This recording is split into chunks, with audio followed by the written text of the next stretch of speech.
Is magic evil? I wanted to address some frequently asked questions or points that are brought up against magic. You have two main groups that consider magic as evil. You have Christians, mostly King James, and I understand there may be Christians who understand white magic, but you have these Christians that view magic as evil or demonic.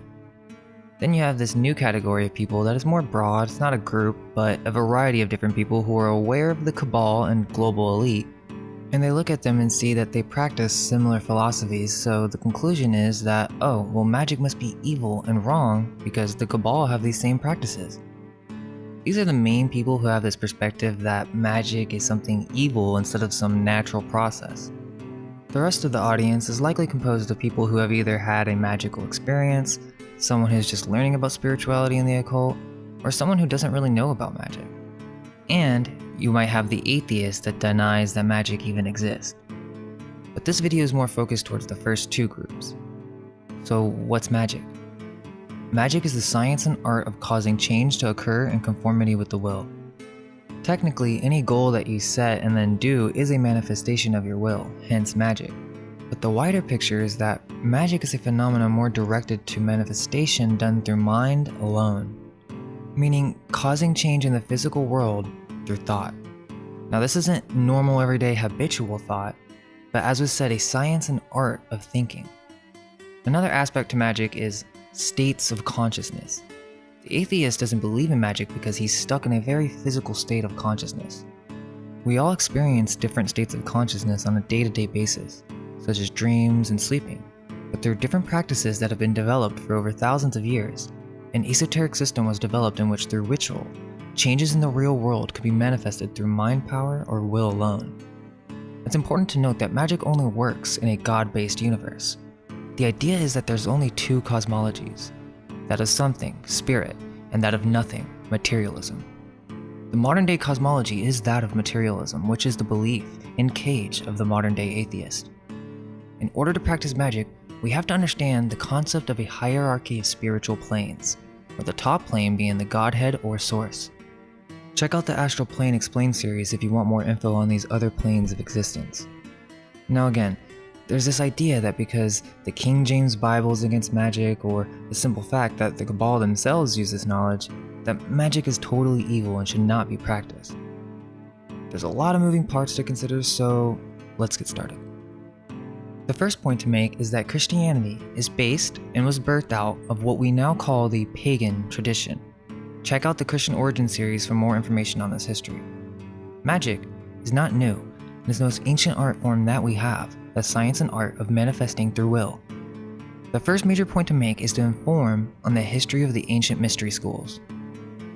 Magic has an honorable past, and it is the foundation of all religions. It was the philosophy of nobility, and the most advanced thinkers of our ancient past practiced this ancient science and art.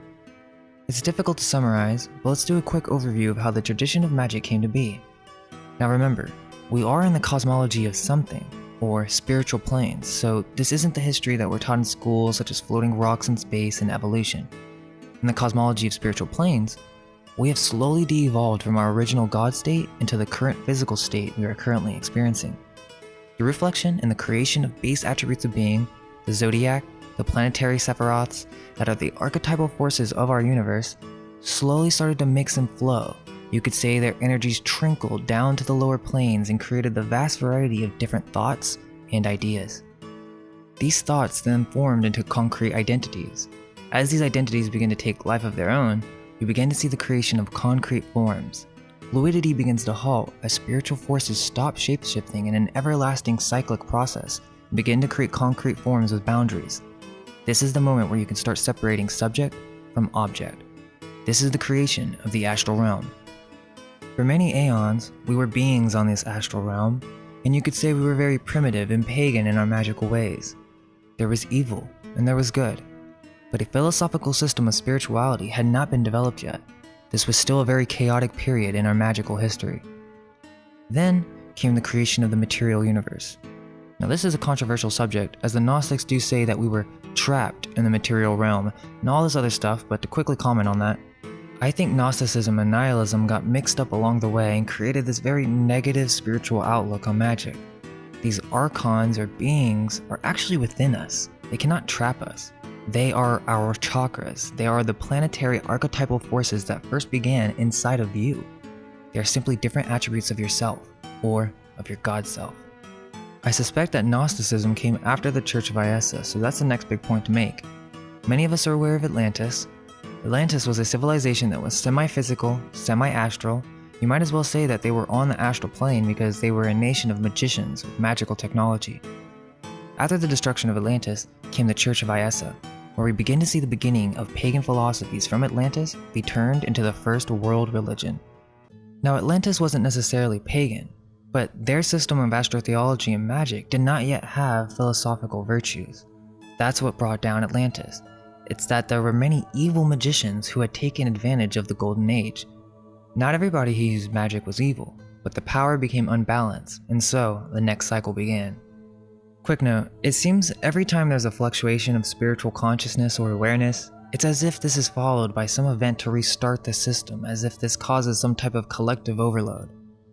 Now, after Atlantis, the world needed to be rebuilt, and the first notable civilization to do this is the Church of Iesa. Not too much is known about this church because it's been renamed and suppressed by presumably the Jesuit Catholics. This was done during the Roman Wars when they were trying to remove the Druids as a threat. From Connor McDarry, quote, "It was the idea held by the leaders of the Roman Church and State, they were practically one, that all power should be centralized in the head of the Church, who was also Emperor of the State, and any and all religious institutions which in any way conflicted with this ideal were to be done away with.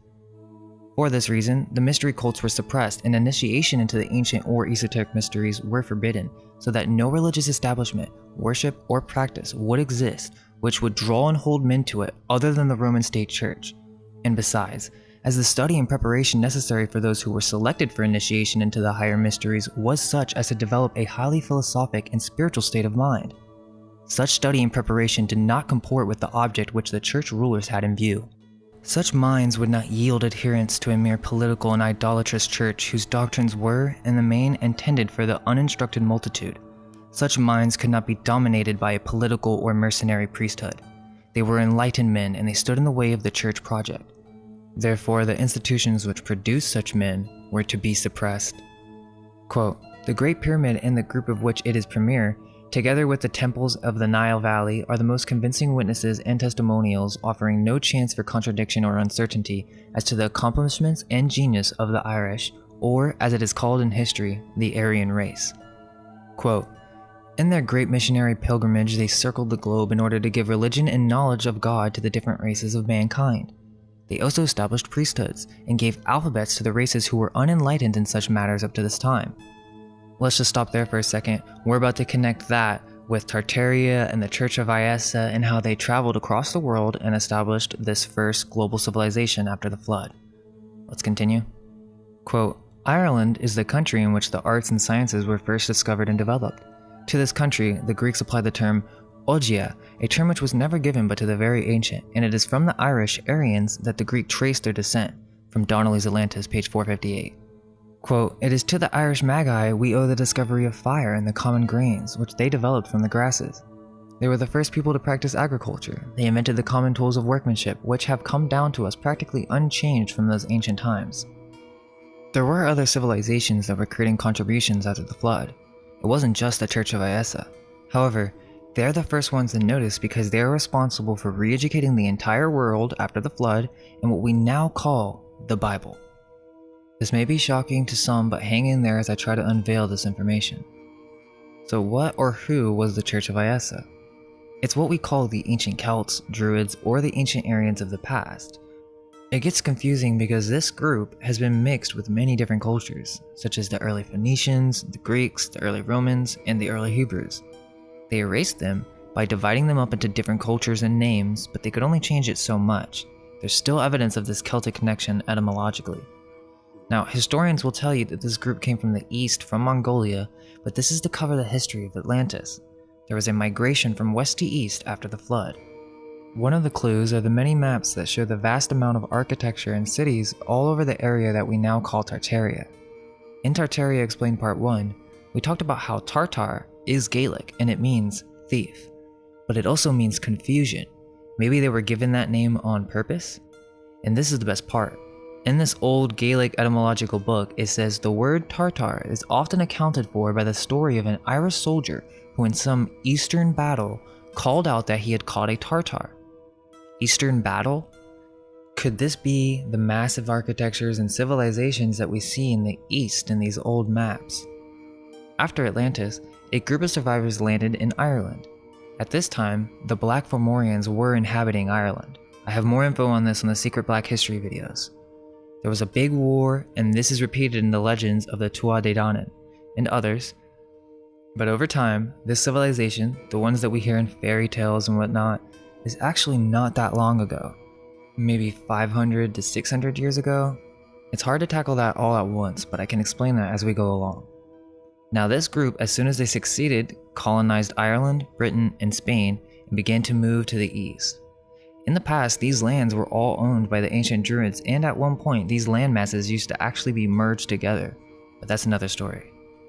The Druids went all the way to Russia and China and created a global empire. This culture at this point was no longer Irish or Celtic. This is now a global civilization, and we're at the 400-300 year ago point now. Many different sects and cultures were developed from this church, creating the variety that we see today. When we present Tartaria, because I get people commenting all the time saying Tartarians are a very specific culture, well, we're not necessarily talking about that. We're talking about the white giant remains that can be found all around the world, similar myths and cultures that talk about red-haired giants that came and brought advanced civilization with them. Even the native Indians in America have legends about giants who possess electrical technology 300 to 500 years ago. So then why say Tartaria? It's really about semantics. We're talking about the last global civilization, the ones responsible for all the similarity in architectures around the world, the ones who passed spirituality and religion after the fall of Atlantis into the New World, and they had cities and architectures in South, North America, Cambodia, China, Turkey, Iran, and it goes on and on. That's why you see the blue eyes in many of these cultures around the world, including similar dances and cultural references. They're just slightly varied based on the location. And don't get me wrong, some cultures are drastically different, but how can you explain the coincidence of similar archetypal and religious themes from around the world? There was one system. This is what we refer to as Tartaria, an advanced global civilization that was erased from history in the past 500 years basically. It has nothing to do with the Tartars specifically. I've mentioned this in other videos. Now let's get into what were the mystery schools. There are two factors. You have the mystery schools after the Church of Iesa was destroyed and taken over by the Jesuit Church, and they created these mystery schools sort of as a refuge for occultists in developing these abilities in secret. Okay, then you have the mystery schools that were during the Church of Iesa. Now remember, the Church of Iesa is not modern day Christianity, but it is its foundation. They didn't see magic as evil, but as a tool for spiritual enlightenment. I'm sure they had regulations for people who had any intention to use magic for evil. Which brings me to my next point, which is the concept of witches, Satan, and magic specifically being associated with evil came from the Jesuit Church themselves, or the Cabal. They purposefully created this view on magic in order to confuse us from our own power that lies within. And I'm sure there's many of you right now that are still denying the existence of an earlier Bible or the Church of Iesa, but let's take a look at some of the forgeries created by the church and the inconsistencies that are pushed in the modern day. Now, this is pretty lengthy, a lot to cover just for one single video or even a single book. Quote, "As I have shown by citations that forgeries were committed, I shall prove by explanations that our Bible is an Irish book of pre-Roman times and an out-and-out theft without acknowledgement from the Irish Church of Iesa. Any competent person who knows the Irish language cannot fail to recognize it." Quote, "Our present version of the Bible then is an authorized adaptation from the original Irish scriptures with alterations and additions made from time to time by Roman and British churchmen in secrecy as they deemed it necessary and advisable to do so." Quote, "The following agreement in the writings under the names of Matthew, Mark, and Luke regarding the impression made upon the people by the teachings of Jesus is an example which shows plainly the work of forging priests. It would be impossible for such agreement to have occurred in the original writings of any three men writing individually and independently on any subject whatsoever. But in fabrication from the older works and collaborating, the pre-scribes simply blundered and made each of the three witnesses write down and repeat the same identical expression in copy as to how Jesus impressed the people. Here is the forged testimony. Matthew says, "They were astonished at his doctrine." Mark says, "They were astonished at his doctrine." Luke says, "They were astonished at his doctrine." Quote, "Many authors and critics have commented upon and pointed out the inaccuracies and inconsistencies of the scriptures, and many of them have stated their firm belief that they were copied from older books. But none of them could obtain a clue beyond a surmise which was far from the truth, and none of them was able to produce the real facts which was necessary to convince." Quote, "They found so many flaws in it, which the jugglers did not cover up, that it kept the question open until the solution was found. The true source has escaped discovery until now. At least it has never been disclosed to the knowledge of mankind as a whole. The Irish scriptures were altered and adapted to the scheme of the church in order to make the fable of Iesa a historical and geographical fact. Names from the scriptures were given to the places in Syria during its occupation by the Crusaders to bear this out. It also suited the purpose of British statecraft to obscure and suppress all evidence of the greatness and culture of the Irish nation, than whom no people in the world's history have reached greater heights both spiritually and intellectually, nor have suffered greater injustice at the hands of priestly impostors or political oppressors." Quote, "The men who were engaged in executing this literary fraud committed as well as the audacious crime of completely effacing all evidence of credit due to the Irish nation for the most brilliant and glorious service to civilization and human enlightenment. It almost passes belief that a fraud so stupendous could escape so long without discovery. But when we consider the thoroughness and extent to which the plot was carried out, and the magnitude of the forces which were employed in the work, it's not so much to be wondered at. Forces such as the Roman Empire, with its world power, then the Roman Catholic Church, and the British Kingdom, with propaganda systemically spread abroad in order to create a false impression of everything pertaining to the past history of Ireland and her people. These are the forces which have perpetrated and profited by this great fraud. The deception is still continued, and the secret jealously guarded by both the Roman Church and Britain from the world at large, but more particularly from the Irish people who have suffered so much from those two adverse forces. The men who executed this plot were acting jointly in the interest of both Rome and Britain. Even to this day, the British government does not encourage, even if it will allow, excavations or investigations to be made about the Hill of Tara in Ireland." Let's just stop there for a second. There's a lot to read, but he gives a couple more examples of the usage of Irish symbols being used in the Bible. I'll try to add a couple more. Quote, "I'll give 2 citations here, with more to follow, to show that the names of many of the characters in the Bible are plainly Irish, and it is because of this fact that the Irish Roman Catholic priest would not allow the Irish Catholics to read the Bible. They were told not to read it, that it was not a sufficient rule of faith. The real reason was that some of the Irish people might recognize the Irish names in a Jewish Bible and ask questions that it would embarrass them to answer satisfactorily. Nevertheless, it is a very astonishing thing that now appears so clearly fraudulent could have escaped detection for so long a time. It will therefore be a surprise to Bible readers of today, who have had no suspicion of this deception, to be told that it was through the medium of the Irish language that the true key would be found for the solution of the mystery of the origin of the Bible. The proof of this fact is here given for all mankind to see and know. Quote, "The first of the 2 citations to be given in this chapter is from the book of John, chapter 3, 23rd verse. Quote, "And John was baptizing in Aenon near to Salem, because there was much water there, and they came and were baptized." In the latest revision of the Bible, the doctors have altered the word of Aenon and have made it Enon. In the older version, it is Aenon.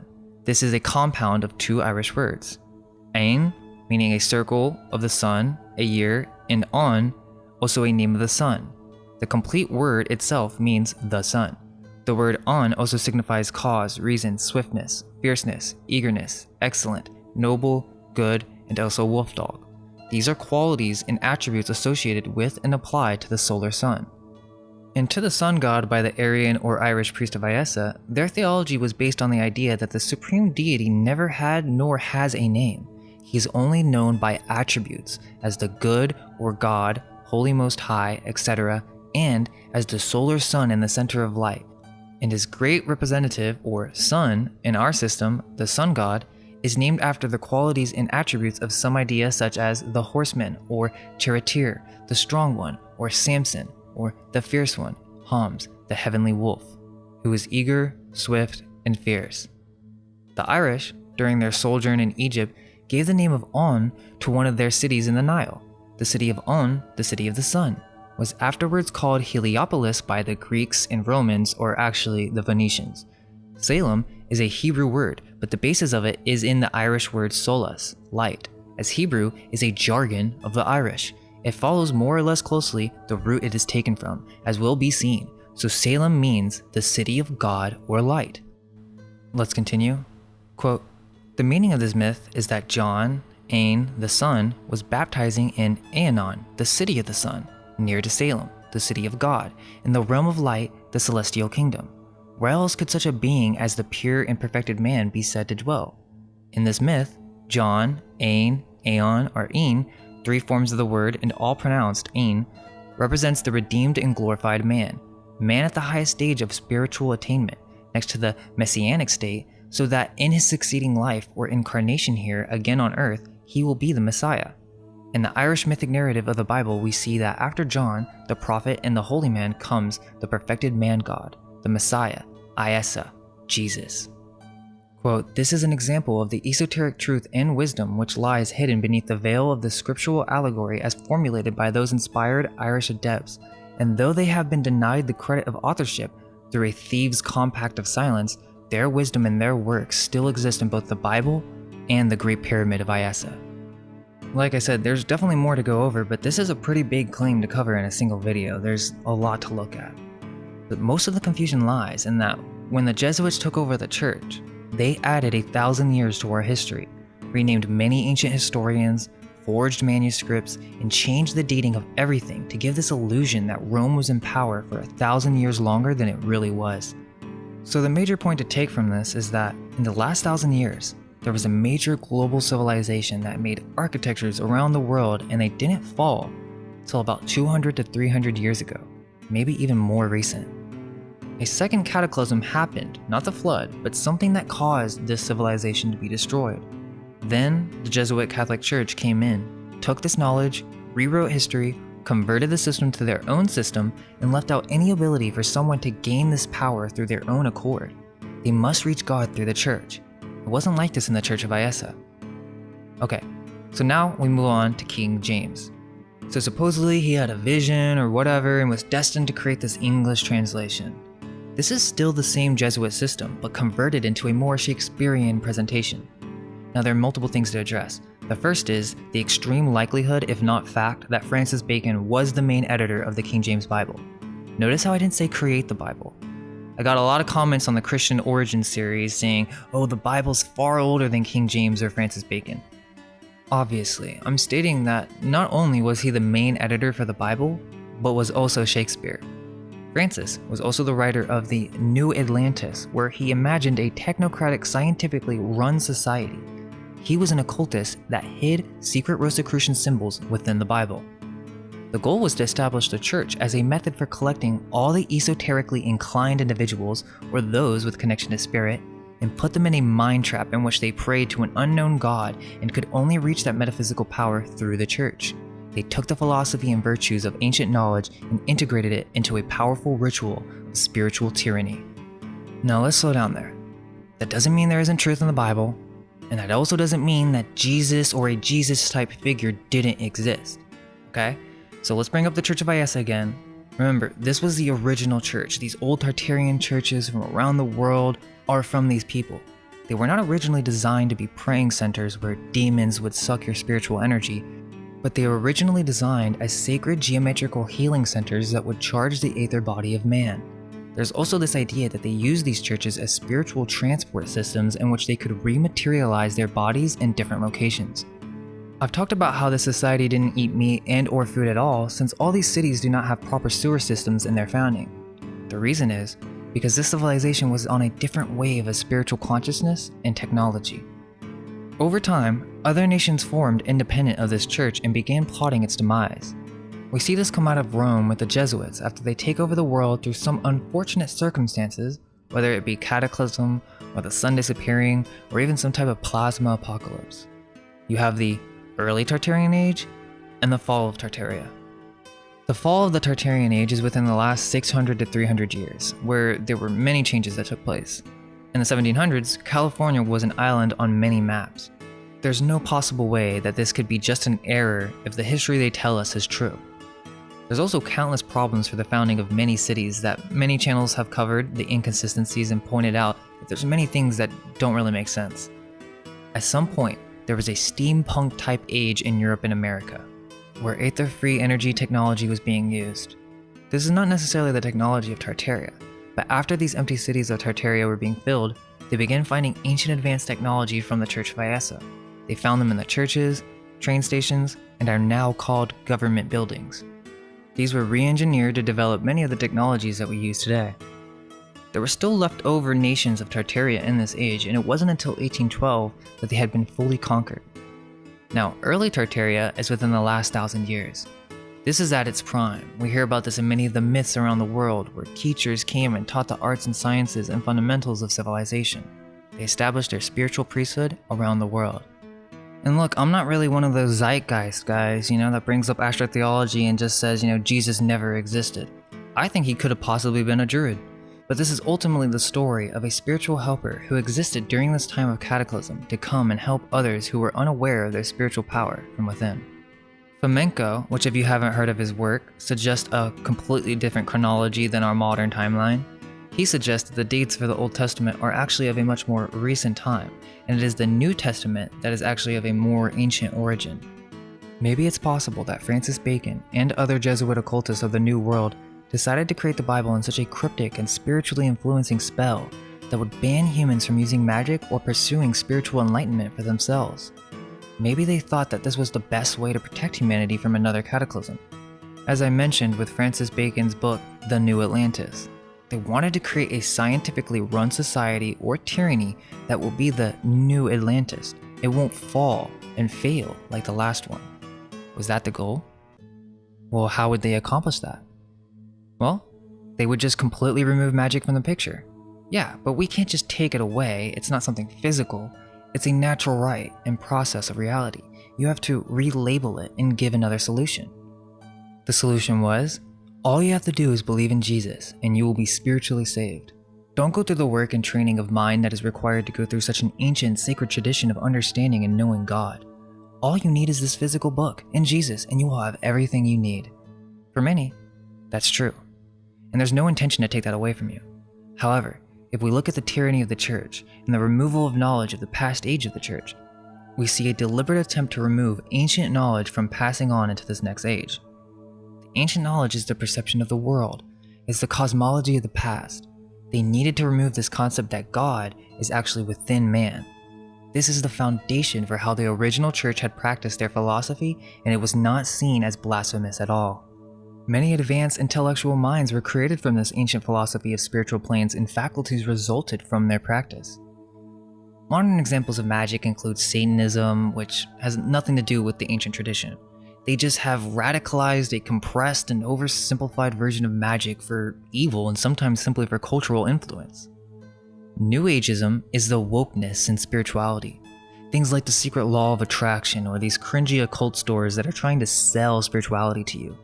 They have made occult knowledge look like a joke in the modern day. Then you have these elite cabal Luciferians, if you want to call them that, or who are taking part in magic. So, is magic evil? No. First off, if it wasn't for many of these individuals, I'm not sure we would know anything about the occult. Sure, I think many of these individuals partook in spreading propaganda to a degree, but let's just take Manly P. Hall for example. Now, there are some weird things about his story for sure, and he was a high-ranking Freemason or whatever, but that by no means takes away the knowledge presented in his works. You can call him evil, you can say he's elite, but until you actually read his works, you'll find it's just not the case. Magic is not only the ability to make change in the real world through different practices and the implications that follow, such as the cosmology of mind over matter, but it's the foundation for spiritual practice and enlightenment. We shouldn't avoid it simply because we see different elite figures who want to use it for control. If anything, it might be the only way to escape tyranny is to reclaim our natural-born magical powers and consciousness. Magic is a tool. You use it on a daily basis. If you're a Christian, you do it unconsciously. Praying is a form of magic. You're wishing for something to happen through a ritual of asking God in some form of repetitive mantra. Any type of hope thinking or belief is a form of magic. Speaking in tongues, baptism, Candle lighting, the Eucharist, bell ringings are just some examples of Christian magic. Magic also includes the realm of natural magic, sprites, nature forces, fairies, as above, so below. These are natural foundations for the way our reality works. You can't just take that away, and you can't just claim it's evil. So, why would you want to do magic? Well, if you're asking that, you must mean consciously, as it's a part of the way this realm works, and it's a natural process within our consciousness. Why would you want to do conscious magic? To develop faculties for more inner awareness, spiritual astral journeys during dreaming, intuition, guidance, knowledge, and/or developing the self and influencing creativity. It is the influence of the genius. Hopefully soon we can change our perspective on magic to preserve it for generations to come. Assist in this process by liking, subscribing, maybe even tell a friend. And all we can hope is that our minds may be unveiled. Let go of everything you think to be true. Relax the mind and ask the question, do I truly understand what this reality is?